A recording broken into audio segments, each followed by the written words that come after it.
Hey everybody, that was Red River Rock by Johnny and the Hurricanes a long, long time ago. Anyway, comics for my spinner rack, even more. My name's Drew Dracy. I've been in the comic book industry for over 30 years, and I was a comics fan way before that as well. So, I will...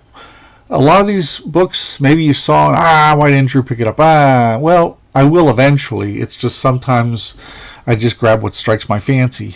And Boris the Bear, that was early Dark Horse comics. I mean, this is before they started doing adaptations of Aliens and Star Wars and that. And they just, right then, they had a Dark Horse Presents, which was their first, I don't know, it's like one of their earliest books, and it was an anthology, and it lasted for like 150 issues, which is amazing. And they had big names, but they had up-and-coming names too, like Paul Chadwick with Concrete, eventually Frank Miller with Sin City, and you had John Burns, Next Men, and some other stuff, and and it was sprinkled among other artists, and that was really cool. Up-and-comers. So let's get into Boris the Bear, number 11. First issue, he was supposed to be sort of a mascot of the whole series, but he ended up being more than that. First issue, Boris was reading some comics in his treehouse, and he saw so many knockoffs of Teenage Mutant Ninja Turtles. They had the adolescent radioactive black belt hamsters. They had the preteen Dirty Jean Kangaroos or something like that, Commandos. So he went through that, and then like an issue 2 later, he did like swamp characters like the Heap and Man-Thing and Swamp Thing and other stuff. So this time he decides to go after the Thunder Agents. The Thunder Agents, what's funny is they're not really disguised either. They're using the actual costumes. What happened was Wally Wood, back in the late 60s, he managed to get some financial backing to do what he called Thunder Agents. Him and Len Brown, who was a writer, but also he named Thunderbolt after him just for the hell of it. Wood did. It didn't last very long because they were 25-cent issue books, and then Marvel started doing that as well with Silver Surfer and other stuff. And it just didn't last, but comic artists are notoriously... I don't want to say ignorant of the law. They don't protect themselves like they should, and they're not 100% sure how. And it is tricky. I mean, it is. You can get screwed over by anybody. And but in this case, I don't know. I think maybe the rights, maybe John Camaro or whatever his name is, maybe he bought the rights when they were in limbo. Kind of like how Michael Uslan bought the rights to a Batman movie. And he bought it like in the early 80s, and it paid off in 1989, that's for sure. And now anytime he's intrinsically linked to Batman movies because of that smart investment he made.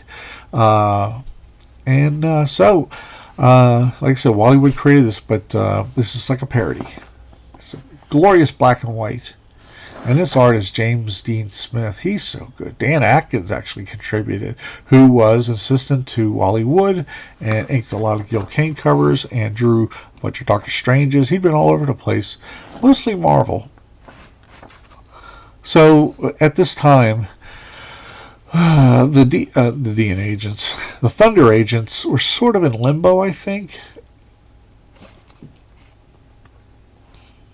And so you can see a lot of these panels are pretty much... oh, by the way, what's funny is the femme fatale, I can't think of her name all of a sudden. Dang it. I'm sorry. If I think of it, I'll tell you.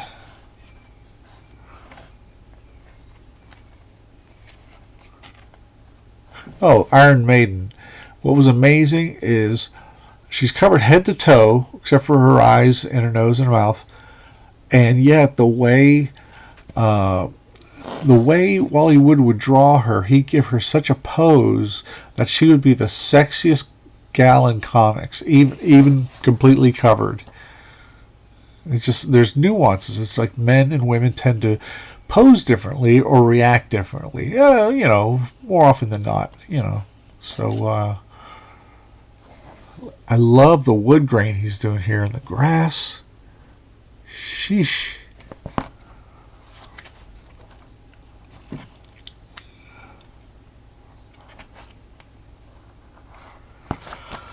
So Boris the Bear. I'll go to Captain Adam. I read this last night. Really enjoyed it. I read the first few issues of Captain Adam, but at the time money was tight, so I had to kind of make a decision on what to keep and what not to. So I kind of quit Captain Adam at this point because I don't know, something had to give. This Swamp Thing image is really good by Pat Broderick. I mean, it looks like it would step out of a Alan Moore Swamp Thing issue. That's how good it is. Captain Adam, he was originally a Charlton character, and DC made I think he's the one they made the best use of, because he lasted years and years in publication.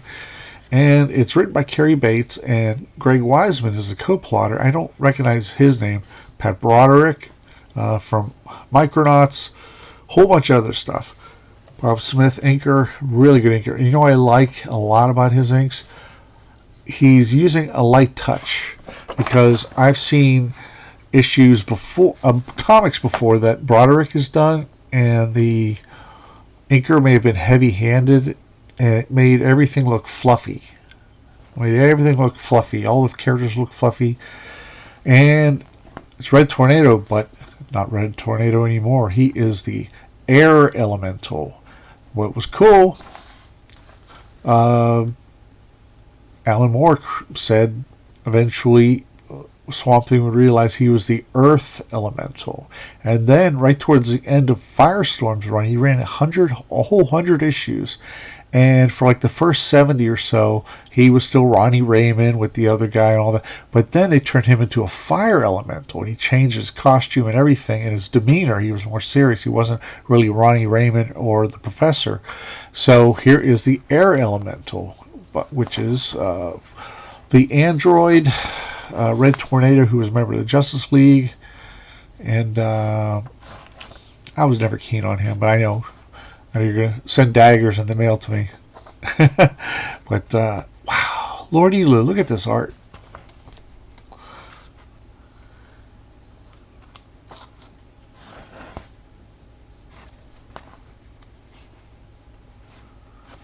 See, that panel there is what I mean when I think that Broderick could have done a great run on Swamp Thing as well.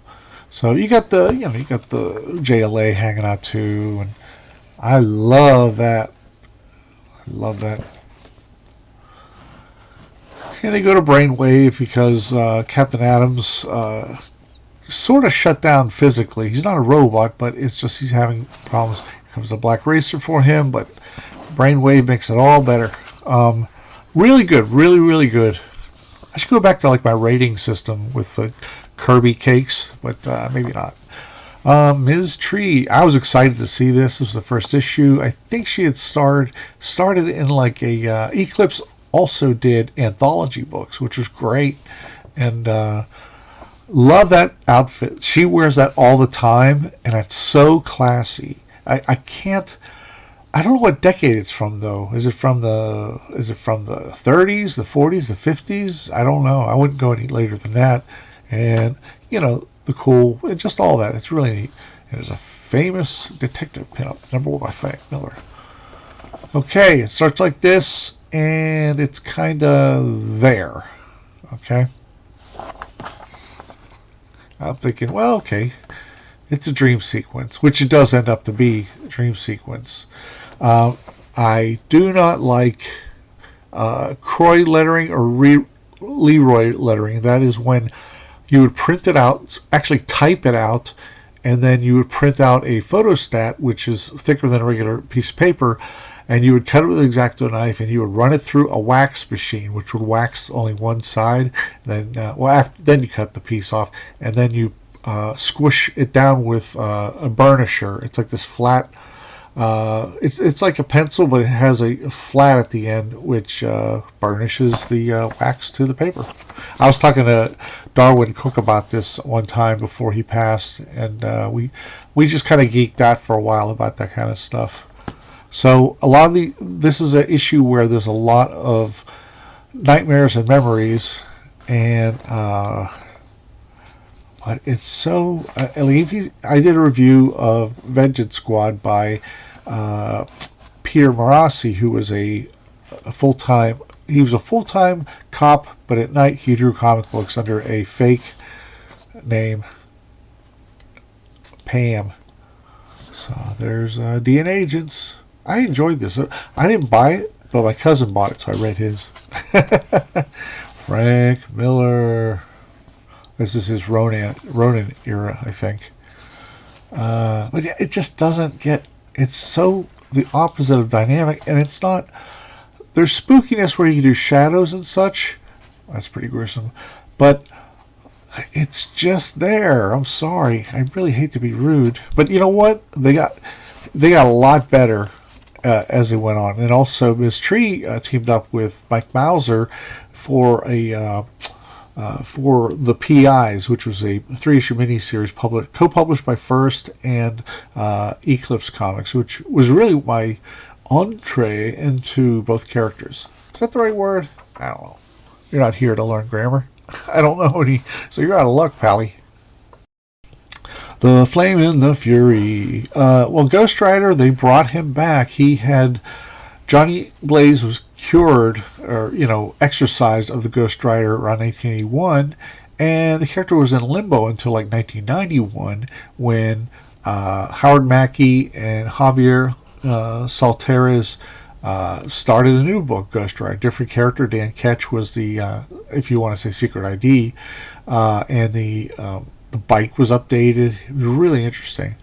Now, Ghost Rider, I always liked him, even when he didn't like me, because they would shit out some stories, but I was like a faithful fan. Like, I'm going to keep getting it because the visual is just fantastic.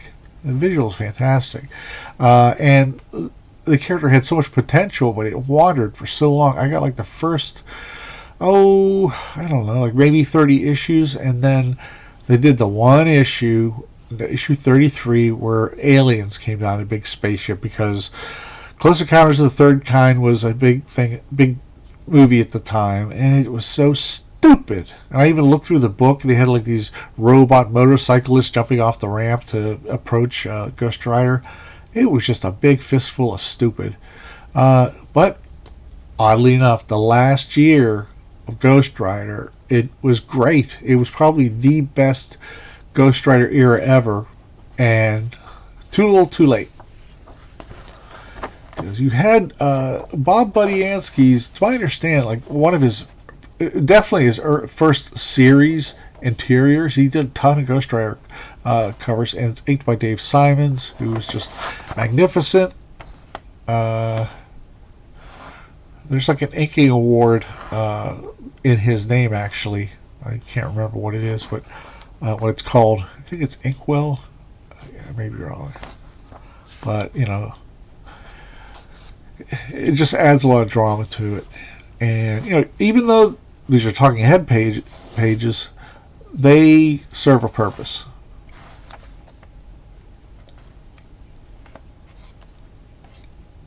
Circus of Crime. I like that Michael Golden cover. Ooh-wee. And I love it. They actually had a letters page for a reprint book. I don't recall when that ever happened. Here we are, baby. How about that cover? Dang, is that gorgeous.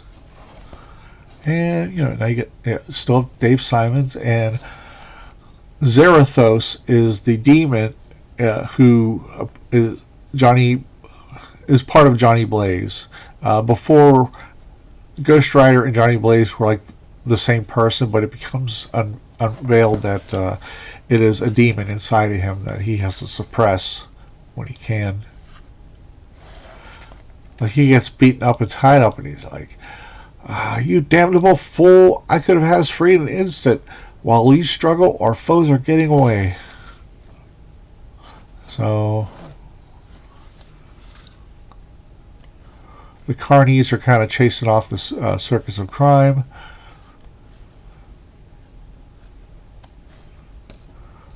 Here comes Ghost Rider. Budiansky just does a wonderful Ghost Rider. He actually throws his flaming motorcycle. I dig that. Yeah, the clown's trying to get away, but he relives his horror because that's how the flame, the hellfire hits him. It just brings up all the worst things in your life and makes you wish you were gone. So, really good book. Really, really, really. And so, the creme de la creme, as they say. Cover by Bob Layton. It is sort of a sequel, a long-time sequel. In fact, probably a better sequel to the Legion of the Unliving issues of Avengers back in the 70s. Sorry there, I had a sneeze, so I hit the button. Guest starring the West Coast Avengers, the original Captain Marvel, Dracula, Hyperion, Green Goblin, Swordsman, Nighthawk, and many, many more. So, the Grandmaster, he's done several gambles.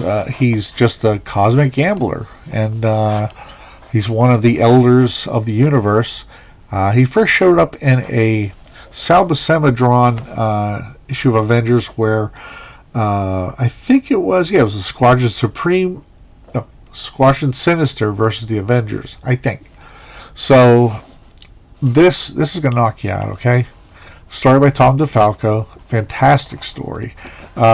Breakdowns by Bob Hall, finishes Tom Palmer, but that's not it. That's not all. There is a handful of fantastic artists doing individual chapters, and this is one of the bookends. This is the beginning.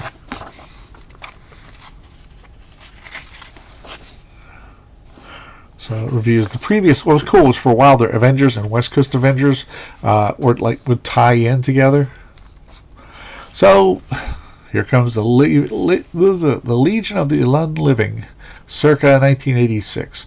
So you see a few that have come back, quite a few actually, but look at them, very formidable. The Legion shall attempt to destroy you. Any questions?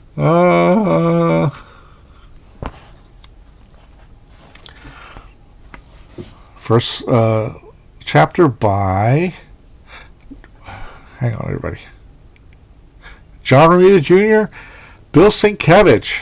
I don't know if they've ever worked on anything before. Maybe I'm mistaken. I could be.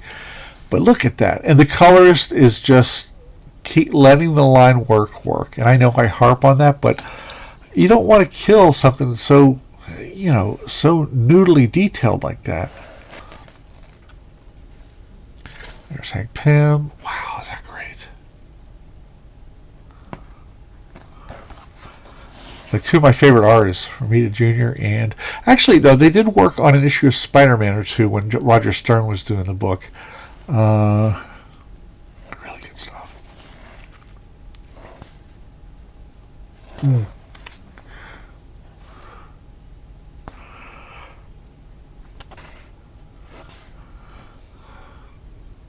He's like, he's gone. Pym too. They're dead. Then we go to Keith Pollard with Al Williamson, the legendary Al Williamson on the finishes. Keith Pollard, one of those living legends that nobody talks about, but he does the foreground and the background. He's got the John Buscema spirit in his figures. I'm not going to call him John Buscema, but stuff like that. Like that's even more than what Sal would do. That's a very Moon Knight versus Green Goblin. Love it. And She-Hulk versus Drax. I think it's when Drax became like a moron because Moondragon wiped out his brain. There it is. Captain Marvel. She thought she saved everything, but she got taken down. I love that. It's over, sweetie. You can rest now. Did we win, She-Hulk? Did we really win? I love that panel. I love those two panels, yeah. Now we go on to Marshall Rogers and Bob Layton. And this is perfect for him because he does shiny stuff and he does stars the best. There's Korvac, also known as Michael, who was the, what do they call it? They just called him the enemy for a long time during the Korvac saga. Saga. Man, look at all it. I wonder if he has, some people can make their own press down, or did Bob just use like a white pen and dot all that? I don't know, but it's cool. I tend to do different things each time. Now, here is my favorite. Jackson Geist, a.k.a. Butch Geist, inked by Kevin friggin' Nolan. Easily the best chapter. And has Iron Man in it, my favorite guy. Well, him and Hawkeye, okay?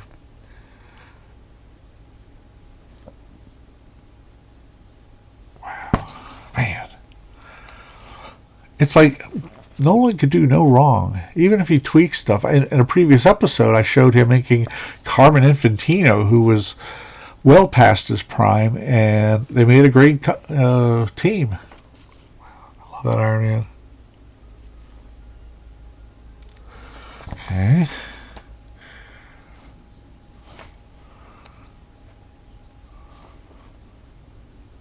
Now we got again Ron Friends, Bob Wyacek.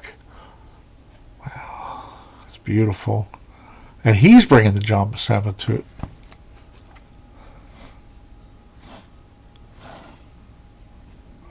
You can especially see a lot of that kind of stuff here.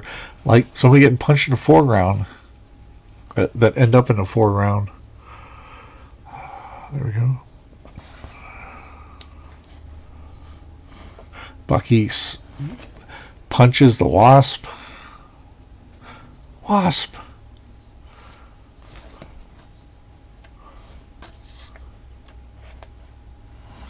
And then they're back in the present. You two are the only survivors of round one. Round one? Mockingbird, what? And, whoops. He adds all those heroes to his Legion of the Unliving. And Hawkeye's like, you miserable stinking, you murdered my wife. That's all I'm going to tell you, because you're going to totally dig it. Dig it, dig it, dig it. I think I have doubles of this. I saw this recently at a store, and I was like, I want a double of it just to put my spinner rack and one to keep my collection. So, if you like this, please like and subscribe. You can hit the little button there and hit the bell for notifications. Once you hit the bell for subscribing, you'll see the little bell show up, and then you punk it again, and then you'll get notifications. Also, if you have comments to add, that would be wonderful. Like, do these comics bring you back to anything? Your favorite era of a certain title or a company, and what's your opinion? Or if you think I'm wrong, that's totally cool. I take both positive and negative comments, and I never delete. I never delete. I mean, we're all here to chit chat. It's kind of like I think of it as like we just came out of a comic convention, a bunch of comics, and a bunch of us guys and gals are sitting on the stairs outside of the convention, and like, cool, what did you get? Oh man, I got this. Oh wow, I didn't know that existed. That kind of stuff, because that's it's a euphoric feeling, and I hope I express some of that in these episodes. And have a great day, everybody.